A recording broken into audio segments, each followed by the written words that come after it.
Hello madam, आपका welcome है हमारे डेली व्लॉग में। मैं सिर्फ इतना पूछना चाह रही हूँ कि आजकल हमारे भी यूट्यूब पे, फेसबुक पे सब चल रहा है कि ये सनातन धर्म होता क्या है। मुझे इस बारे में थोड़ा नॉलेज नहीं है, आप हमें बता सकती हैं कि सनातन धर्म होता क्या है। सनातन धर्म जो होता है वो कई हजारों वर्षों से पूर्व चली हुई एक परंपरा है, जिसके आधार पे आज कुछ लोगों का कन्वर्सन हो गया है, मतलब कि वो कन्वर्टेड हो गए हैं। लेकिन सनातन धर्म जो है वो सबसे पुराना है, ऐतिहासिक है, और उसी को आज हम उसी में ऋग्वेद, रामायण और जितने भी श्रीमद् भागवत गीता जी हैं, वो सारे ग्रंथ और इतने सारे सबूत हैं इस पृथ्वी पर। जैसे अपने जगन्नाथ जी का मंदिर है, उस पे ध्वजा जो होती है ना, वो हमेशा विपरीत दिशा में लहराती है। तो मतलब आप क्या बताना चाहते हैं? में इतने सबूत है हमारे सनातन धर्म के। अच्छा। इस पृथ्वी पर जो हमें, जिसपे हमें गर्व है, यहाँ पे गंगा नदी बहती है, यहाँ पे सरयू नदी बहती है, यहाँ पे हर इतनी सारी ऐतिहासिक तो अच्छी बात है। हिंदू देश है तो सनातन धर्म को तो प्रचार कर ही रहे हैं। हाँ। फिर आजकल हो क्या रहा है, मतलब आजकल बहुत आर्गुमेंट चल रहा है, पता नहीं आजकल हिंदुओं को एक करने की आवश्यकता हो रही है। क्यों, क्या हो गया? इसीलिए क्योंकि यदि आज हिंदू एक नहीं हुआ, हाँ। तो इससे बहुत बड़ी, जैसे 1947 के अंदर अच्छा। भारत और जो बांग्लादेश का और भारत का विभाजन जो हुआ था, अच्छा। उसमें पाकिस्तान में और भारत के बीच में उस वक्त 3,000 करोड़ मुसलमान हमारे यहाँ रह गए थे। उसकी वजह से 30,000, आज ये संख्या 30,000 करोड़ हो चुकी है। ठीक है, तो ये सबसे बड़ी बात तो ये हो गई कि जनसंख्या वृद्धि।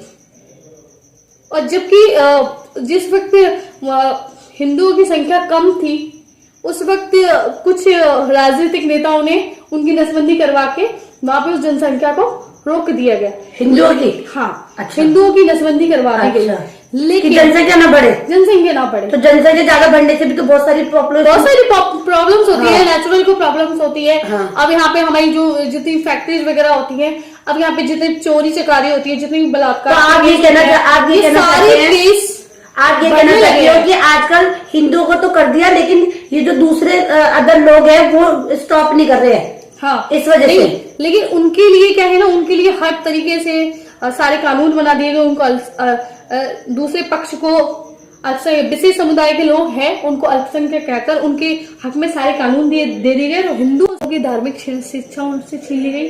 हिंदुओं का पैसा, जो कि जितने भी अपने मंदिर होते हैं हिंदुओं के, वो सारे मंदिर में जितने भी पैसा आता है, जितना भी चढ़ावा आता है, उसका पूरा अधिकार गवर्नमेंट के पास में है। क्योंकि यदि मदरसे और जो चर्च, अन्य धर्म के जो लोग हैं, उनसे उनकी ना तो धार्मिक शिक्षा छीनी गई और ना ही उनसे उनका पैसा छीना गया।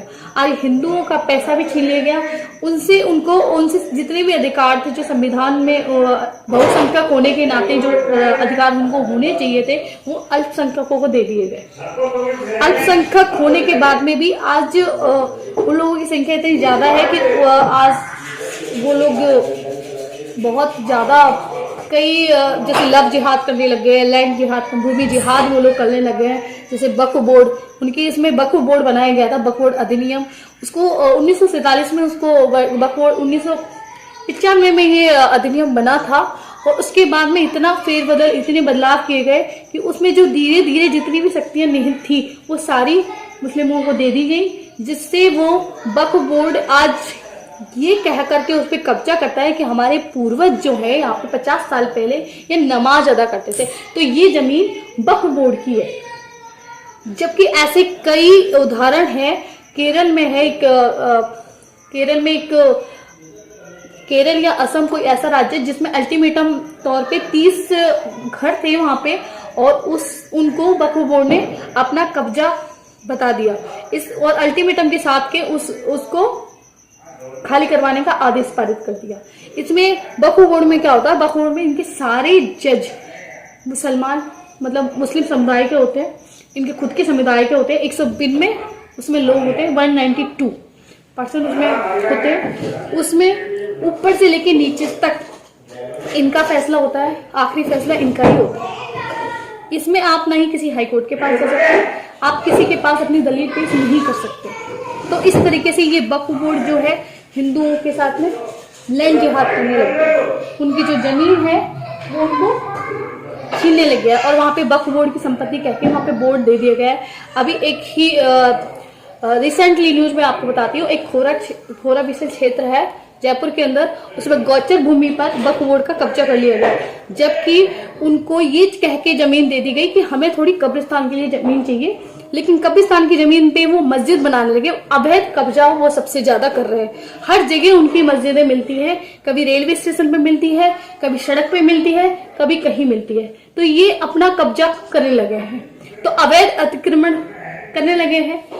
और लव जिहाद, हमारी हिंदू बहन बेटियों को लव जिहाद के मामले में उनको नाम बताते हैं कन्हैया और निकलता है असलम, ठीक है। इस तरीके से उनकी धार्मिक शिक्षा, जो एक हिंदुओं की धार्मिक शिक्षा के अभाव में होते हुए लड़कियां उनके चक्कर में फंस जाती हैं, उनकी बातों में आ जाती है, क्योंकि उनको खुद की शिक्षा का ज्ञान नहीं है। इस्लामिक शिक्षा का वो बहुत मतलब इस तरीके से बोला जाता है, उनके कुरान में भी ये सब चीजें बताई गई हैं, तो वो उसी आधार पे वो चलते हैं। वो सुबह से लेकर शाम तक 5 बार नमाज अदा करते हैं, जिसमें उनका नमाज अदा करने में वो ये बोलते हैं कि अल्लाह ही है, उसके अलावा कोई इबादत करने लायक नहीं है। जबकि हिंदू धर्म में जब होता है तो वो ये कहते हैं सर्वे भवन्तु सुखिनः सर्वे सन्तु निरामयाः सर्वे भद्राणि पश्यन्तु माँ दुर्गा भागवत। इसका क्या मतलब है? वो कहते हैं सभी विश्व का कल्याण, सारे जितने भी लोग हैं, इसमें जितने भी जीव हैं, जंतु है, मनुष्य है, उन सबका कल्याण हो। वो सबके धर्म का मान सम्मान करते हैं, लेकिन इस्लाम धर्म में सिर्फ अल्लाह को माना गया है, उनके अलावा उनके लिए कोई भी इबादत करने लायक नहीं है, योग्य नहीं है, ठीक है। तो इसी के चलते इन लोगों की संख्या जहां जहां बढ़ रही है वहां पे हिंदू अल्पसंख्यक होने लगा है। जहां पे हिंदू अल्पसंख्यक होता है वहीं उनको प्रताड़ित किया जाता है।